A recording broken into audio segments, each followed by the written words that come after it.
हम लोगों ने जो आज इस संसार में बद्ध जीव हैं, ये क्या हम लोग क्या करते हैं, जल्दबाजी में किसी के भी बहकावे में आकर या किसी से प्रभाव में आकर किसी का सत्संग सुना, महाराज जी बहुत अच्छा प्रवचन करते हैं, दीक्षा लेने चले गए। किसी की पर्सनालिटी से बड़े प्रभावित हुए, बहुत अच्छी दाढ़ी मूंछें, बहुत सुंदर मुख है और बहुत अच्छा कीर्तन करते हैं, उससे उनसे दीक्षा ले ली। या किसी ने कह दिया ये महाराज जी तो बहुत अच्छे हैं, उनसे दीक्षा ले ली। या किसी ने पूछा, अगर मेरे इष्ट ठाकुर जी हैं, तो शहरों में क्या होता है कि मैं किससे दीक्षा लूं, अरे वो महाराज जी आए हुए ना, बहुत अच्छा प्रवचन करते हैं। तो हमने बिना सोचे समझे वो दीक्षा ले ली। उसके बाद क्या दिक्कत क्या हुई कि अब आचार्य से प्रश्न किया, उसका जवाब नहीं मिला, कहीं मन को विश्राम नहीं मिला।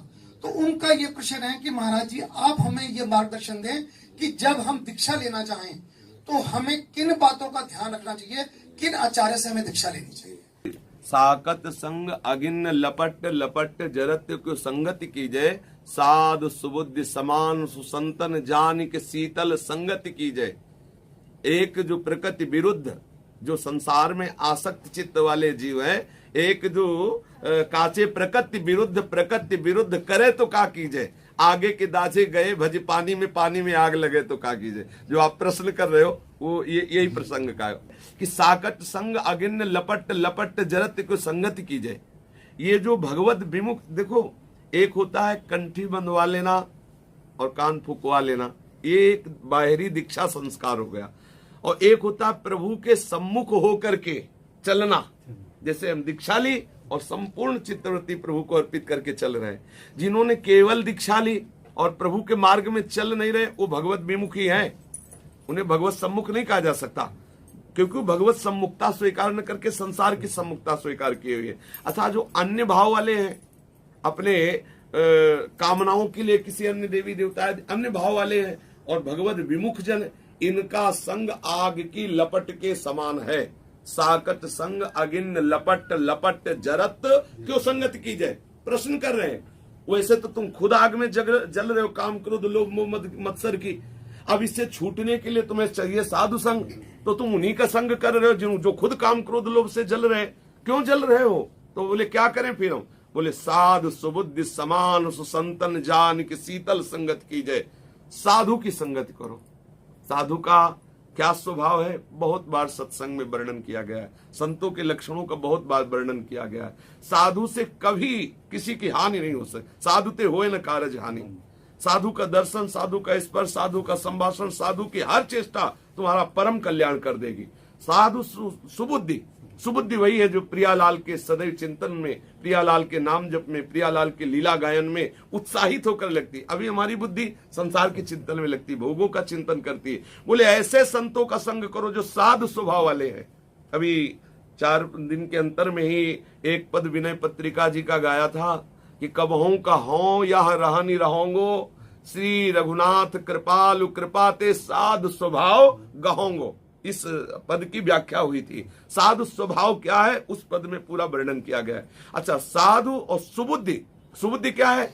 जिनके पास बैठने से हमारी बुद्धि प्रियालाल में लगने लगे, जिनके पास बैठने से प्रियालाल प्यारे लगने लगे, जिनके पास बैठने से हमारे गंदे आचरण छूटने लगे, जिनके पास बैठने से लगने लगे कि प्रियालाल मुझे प्राप्त हो जाएंगे, वो है सुबुद्धि साधु का संग। समान, जिनके हृदय में समान भाव है, चाहे वो स्त्री हो, चाहे पुरुष हो, चाहे दुष्ट हो, चाहे महात्मा हो, सबके प्रति बराबर प्यार है, वो साधु है। साधु सुबुद्धि समान सुसंतन जान के शीतल संगत कीजिए। उनकी संगति आपको शीतलता प्रदान करेगी। और यदि ऐसे नहीं है तो एक जो काचे प्रकृति विरुद्ध, एक तो वैसे ही स्वभाव विरुद्ध भगवत मार्ग में नहीं लगता, एक जो काचे प्रकृति, अब प्रकृति विरुद्ध करे तो क्या कीजिए? अब वहां ऐसा संग मिल गया जो वैसे ही प्रकृति के विरुद्ध हमारा स्वभाव, वो और भड़काऊ स्वभाव, नाना प्रकार के विषय सेवन की महत्ता, नाना प्रकार की उपासना करके भोग प्राप्ति की लालसा, नाना प्रकार की कामनाओं की पूर्ति की बातें, वैसे ही हम बिगड़ेल है, वैसे ही हम नाना प्रकार के भोगों को चाहने वाले, और संग मिल गया और भोगों के बढ़ावा देने वाला। तो बोले क्या हुआ? आगे के दाजे गए भज पानी में आग लगे तो क्या कीजिए? आग के जले हुए भाग के गए, पानी में खड़े होंगे तो शीतलता मिलेगी, लेकिन जब पानी में आग लग गई तो अब कहां भाग के जाए? समझ आ रहा है?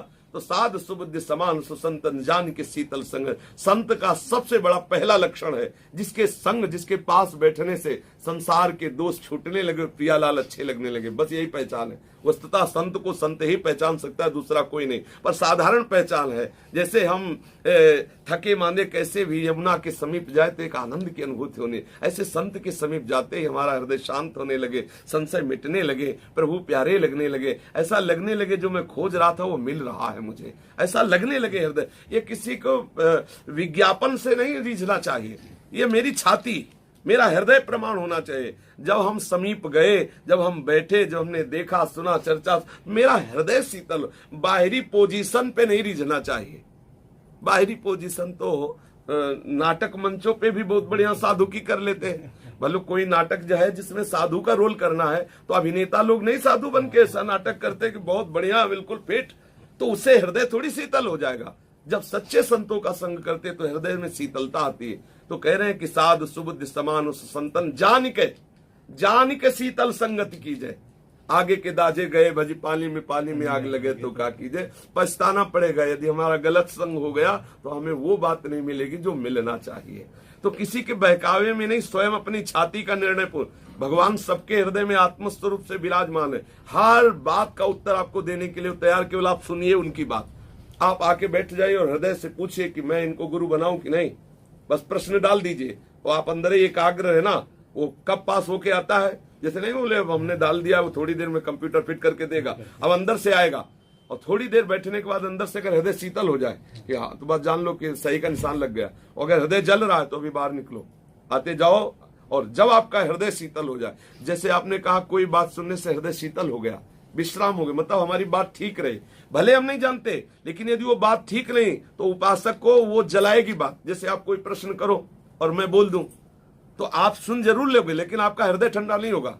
आपके हृदय में लगेगा कि सही उत्तर तो नहीं है, क्योंकि हमारा हृदय जल रहा है। क्या सही है ये मैं भी नहीं जानता, लेकिन है नहीं सही।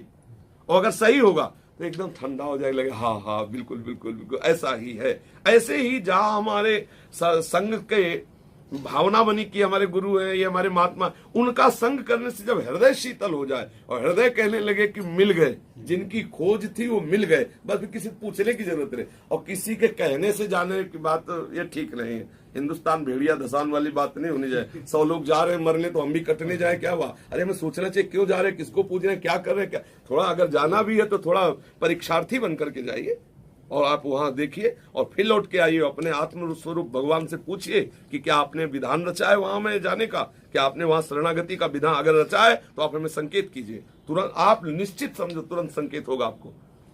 जब हमने अपने जीवन में देखा है कहीं कभी ऐसी बात आई तो हमने प्रभु के ऊपर छोड़ दिया है, तो तत्काल किसी न किसी रूप में आकर के वही बात बोले जो हमने प्रश्न किया प्रभु से कि आप ऐसा है वहां चले जाइए और उनसे ऐसा।